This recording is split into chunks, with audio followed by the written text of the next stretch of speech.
So when we talked in advance of Double or Nothing being released, it must be nearly 2 years ago now.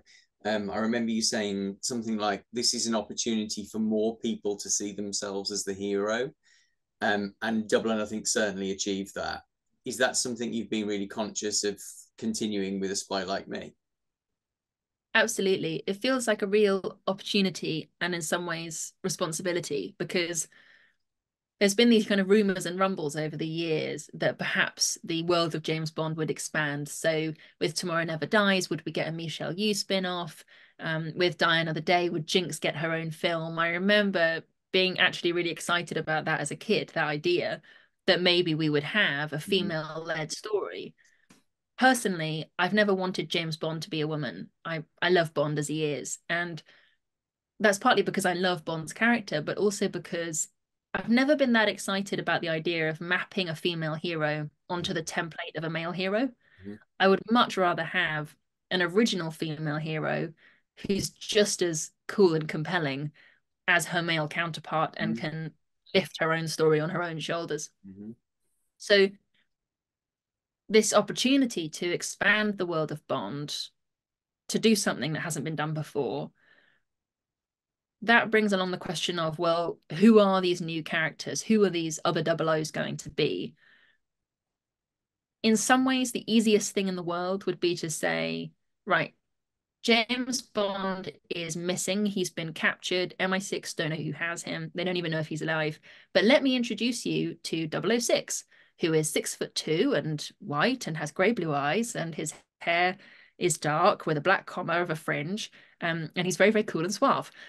But what would be the point? It would just be a diluted James Bond, and it wouldn't be at all interesting. And it wouldn't bring anything new to the world. So why expand the world of James Bond? I think it brings us this opportunity to invite more people to see themselves as the hero, to identify as the person who gets to lift that story on their shoulders and carry it, and who we care about. So Bond is still Bond in my world, but we also have our first female double O's, Johanna Harwood, 003. We now have Rachel Wolford, a diamond thief who comes into A Spy Like Me. Love her. We have our, yeah, it's so fun to write. We have double O agents of color. We have our first gay double O. We have double O agents with disabilities. And all of this was me looking at real life intelligence agencies and looking at, well, who does become a spy these days? And I found it really fascinating that intelligence agencies are some of the most diverse workforces in the world, if you want to call it a workforce. There's this idea in the world of intelligence of perspective blindness. And this came up particularly after the 9/11 attacks, when the CIA did this review on how they had missed some of the signs that this attack was going to happen. And one of their conclusions was that everybody working for them was from largely the same background. They all saw the world in the same way, and none of them thought to question each other. So they call this perspective blindness, and they actively sought to diversify the spies that they were recruiting and intelligence officers that they were recruiting, people who would bring different perspectives. And they see that as a strategic asset. And because of that, I wanted to make the 00 section diverse, to bring in these different perspectives, to bring in these different life experiences. It felt real to the spy world, but it also felt like an opportunity in the world of James Bond, where we have this one hero who is this iconic character, and I don't want to change him, but I can bring in alongside him. I can bring in Johanna Harwood, I can bring in Joseph Dryden, and we can bring in different nationalities, genders, sexualities, people who bring these different assets to the team. And that felt like a really important opportunity that I wanted to make the most of Mm. when expanding the world of James Bond for the first time. So some people might hear, we've got a more diverse range of 00 agents and think, oh, it's going to be box ticking. We've got a gay 00, we've got a female 00, we've got a Jewish 00 this time around.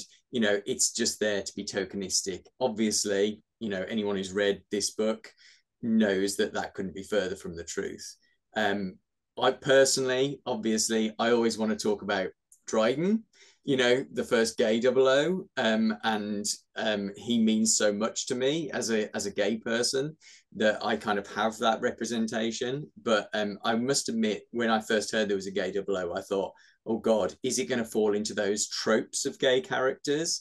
You know, so I don't think this is too much of a spoiler to say that Dryden at least doesn't die at the end of Double or Nothing, which, let's be honest, is an improvement over a lot of gay representations. So how important was it for you to get him and the other characters right? Crucial. I think the books live or die by that, because if I didn't get it right, if it didn't feel earned by the story, if these characters didn't feel authentic, then it would feel like a box ticking exercise, Yeah. and it would feel like lip service rather than something that's crucial to this series and crucial to writing a contemporary spy series. MI6 and other intelligence agencies around the world are some of the most diverse workforces. They call it a strategic asset. I wanted to reflect that reality while also introducing and expanding on the inclusivity and diversity that we've already seen in lots of different ways through the Bond franchise. But I felt like it could be enhanced, that there was more to do, that you could bring in these new heroes who give people that feeling of representation. And I've heard that from lots of people, whether it's gay readers, readers with disability, whether it's people of color, have said to me, I've never really felt welcome in this world before, and now I feel like I am. And this is the first time I've read an action hero who looks like me, or has my experience, and that to me feels like, in lots of ways, the most important thing I could do here. I've been a James Bond fan all of my life. And when I was a kid, I wanted to be James Bond. I didn't want to be a Bond girl. I didn't want to be rescued. I didn't want to be a supporting character. I wanted to be the hero of my own story. And if I can show people that they can be that hero, I think that's the most important thing I could do with this series. I also think it's important to almost kind of trouble the idea of being tokenistic. Um, there's a big presumption that comes along. It's not box ticking to write the world as it As is. it is, absolutely. It's actually in some ways putting yourself in a box to say that all heroes have to be straight white men, Yeah. because that's not reality.